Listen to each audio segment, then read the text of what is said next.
Hello කොහොමද ඔයාලා හැමෝටම ඉතින් ඔයාලා හැමෝම ආදරයෙන් මගේ YouTube channel එකට පිළිගන්නවා. අද මං අරගෙන ආවේ පොසොන් පොය දවස ගත වෙච්ච විදිහ. මම නැගිටිනකොට ටිකක් දවල් වෙලා එතකොට බැස්ස. මං ඉතින් මගේ උණුවතර එක බීලා සුපුරුදු විදිහට වොෂ් එකක් දාගත්තා. අද අම්මා සිල් ගන්න ගිහින් නිසා මට තමයි උදේ කෑම හදන්න තිබ්බේ. මං ඉතින් තෝසේ හදන්න කියලා හිතුවා. ඊට පස්සේ ඉක්මනට හදලා පළවෙනිම කොටස බුදුරජාණන් වහන්සේට පූජා කරා. ඊට පස්සේ යශෝදරා මහරහතන් වහන්සේගේත් ගණදෙවියන්ගේත් පහන පත්තු කරලා ගෙදර අයට කන්න හදන්න පටන් ගත්තා.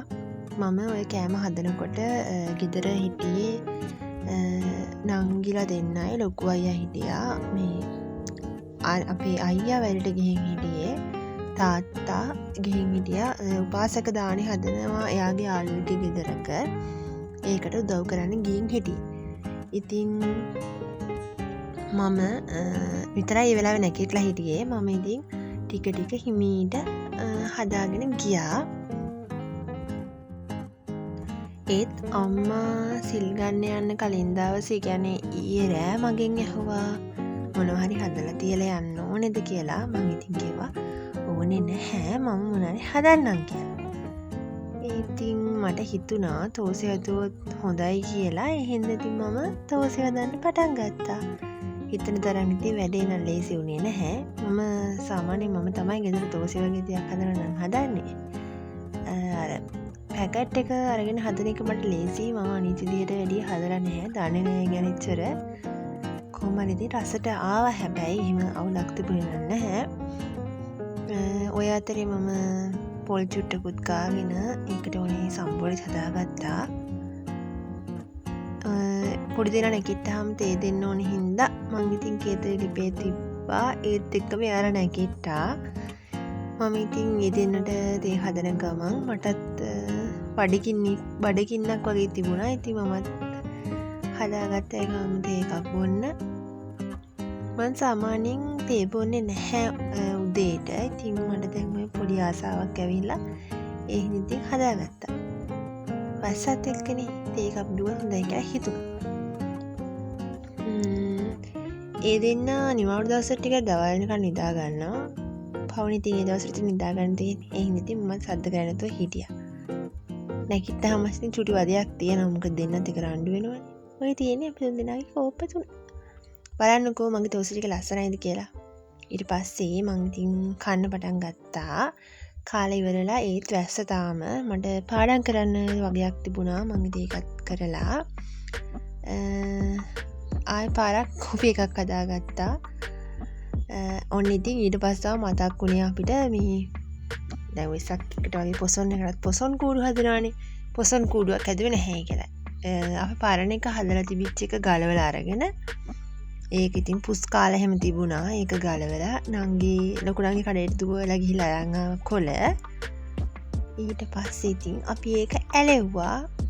මේ පාර එච්චර ලස්සනට හැදුවා. අර ලොකුවට කැටයන් දාන්න හම්බුනේ නැහැ. මොකද මේ දවස් ටිකේම මට ගොඩාක් වැඩ තිබුණා එක.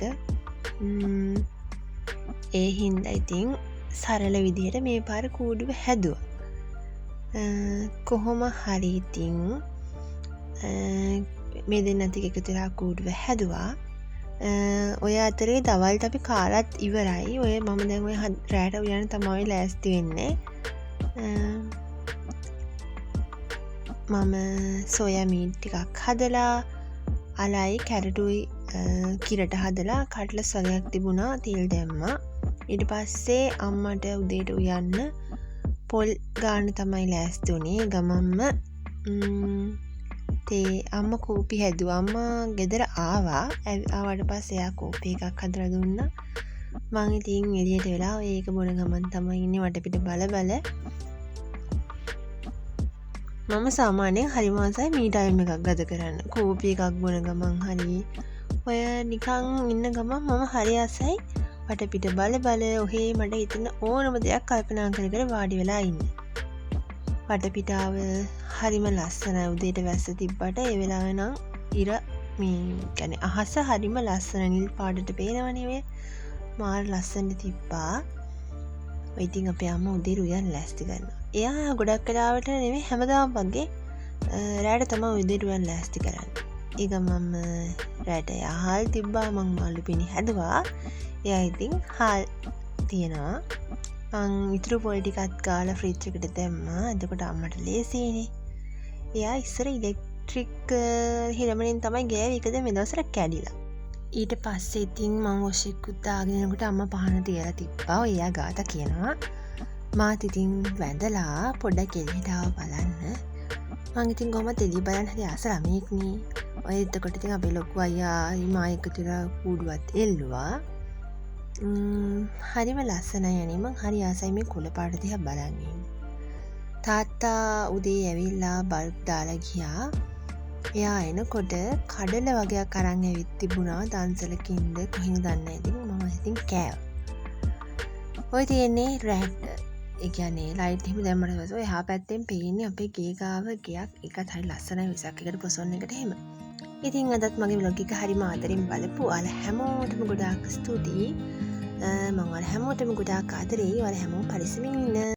ඉතින් මගේ YouTube channel එකත් subscribe කරන්න.